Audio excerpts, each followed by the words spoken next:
এখন আমরা দেখব রাসায়নিক বিক্রিয়ায় তাপের পরিবর্তন কিভাবে হিসাব বা গণনা করতে হয় তা একটু আমরা দেখার চেষ্টা করব। অর্থাৎ আমরা দেখব একটি গাণিতিক সমস্যা। এখানে তোমরা একটি বিক্রিয়া দেখতে পাচ্ছ, ইথেন, তার সাথে ক্লোরিনের বিক্রিয়া হচ্ছে, উৎপন্ন হচ্ছে ইথাইল ক্লোরাইড এবং হাইড্রোজেন ক্লোরাইড। প্রশ্ন হচ্ছে এই বিক্রিয়ার এনথালপির পরিবর্তন বা ডেল এইচ কত? আমাদেরকে যখন ডেল এইচ গণনা করতে হবে অবশ্যই আমাদেরকে খেয়াল রাখতে হবে এই সূত্রটি, del H is equal to বন্ধন ভাঙনে প্রয়োজনীয় শক্তি মাইনাস বন্ধন গঠনে উৎপন্ন শক্তি। ইতোমধ্যেই তোমরা অলরেডি জেনে এসেছো যে প্রত্যেকটি বন্ধনেরই বেশ কিছু বন্ধন শক্তি থাকে। কোনো একটি বন্ধন যদি আমার ভাঙতে হয়, অর্থাৎ কার্বন কার্বন বন্ধন যদি আমি ভাঙি, তাহলে এই পরিমাণ শক্তি অর্থাৎ 450 কিলোজুল শক্তি প্রয়োজন হবে।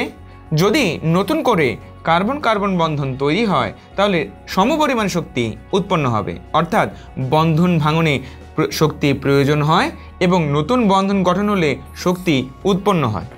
এখন আমরা এই বিষয়টি অর্থাৎ বন্ধন ভাঙনের প্রয়োজনীয় শক্তি এবং নতুন বন্ধন গঠনে উৎপন্ন শক্তি যদি আমরা বের করতে পারি তাহলে এটি থেকে এটি বিয়োগ দিয়ে আমরা বের করে ফেলব বিক্রিয়ার ডেল এইচ।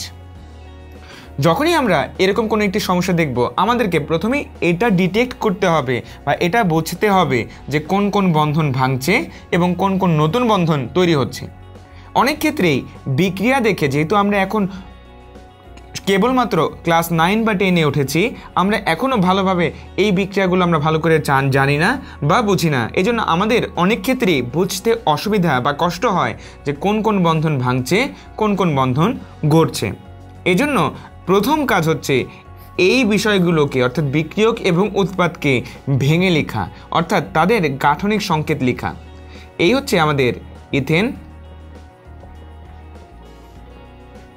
এবং এই হচ্ছে আমাদের ক্লোরিন।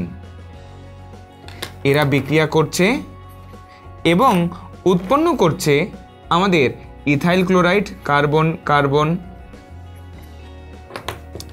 এই হচ্ছে হাইড্রোজেন হাইড্রোজেন হাইড্রোজেন হাইড্রোজেন এবং এই হচ্ছে হাইড্রোজেন।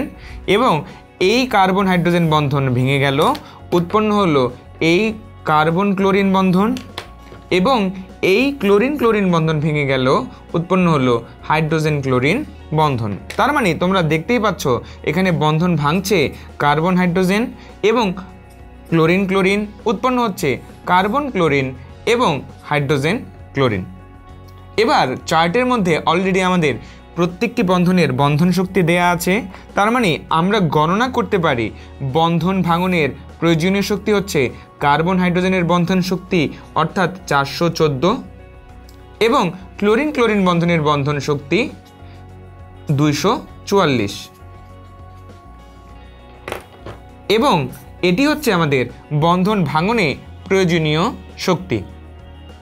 এবার আমরা যদি গণনা করি নতুন বন্ধন গঠনে উৎপন্ন শক্তি কত, তাহলে আমরা দেখব কার্বন ক্লোরিন বন্ধন তৈরি হচ্ছে, কার্বন ক্লোরিন বন্ধনের বন্ধন শক্তি হচ্ছে 326 অর্থাৎ 326 কিলোজুল এবং উৎপন্ন হচ্ছে হাইড্রোজেন ক্লোরিন বন্ধন যার শক্তি হচ্ছে 431 বা 431 কিলোজুল। তাহলে এটিও আমি এর সাথে যুক্ত করছি। তার মানে এটি হচ্ছে আমাদের নতুন বন্ধন গঠনে উৎপন্ন শক্তি।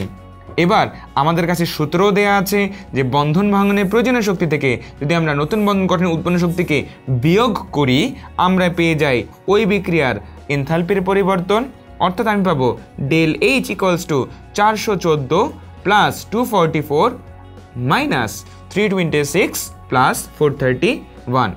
আমরা যদি গণনা করি আমরা পাবো এটা হবে -99 অর্থাৎ -99। এখন ডেল এইচ এর মান ঋণাত্মক, এর মানে কি?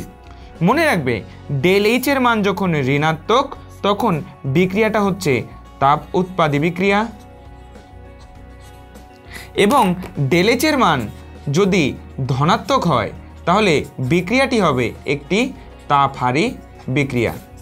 এই ক্ষেত্রে পাওয়া গিয়েছে ডেল এইচ এর মান ঋণাত্মক, তার মানে বিক্রিয়াটি একটি তাপ উৎপাদী বিক্রিয়া এবং এই বিক্রিয়ায় আমরা বলতে পারি 99 কিলোজুল তাপ উৎপন্ন বা নির্গত হয়।